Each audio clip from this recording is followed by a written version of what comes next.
المطر. مثلا لو حاجه وقعت من السماء على الارض ما تنكسرش، بس لو وقعت من الارض في الميه تنكسر. مطر. مطر. لا. ما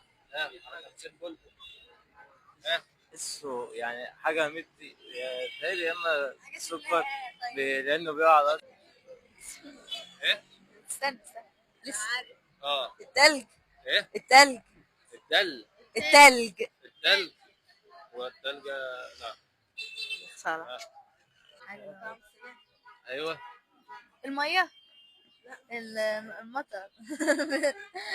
هو يعني في حاجة يقع من السماء. هو يعني اللي هيقع من السماء. مش عارف.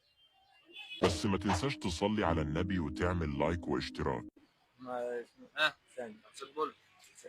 على فكره كل الناس اللي متابعانا هتدخل في الكومنت تقول لنا ايه هي الحاجه اللي بتقع من السماء في الارض ما تنكسرش، وتقع من الارض في الميه تنكسر.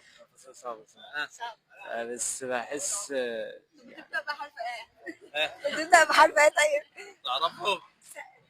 تعرفه؟ سهلها شوية. تعرفه؟ لا.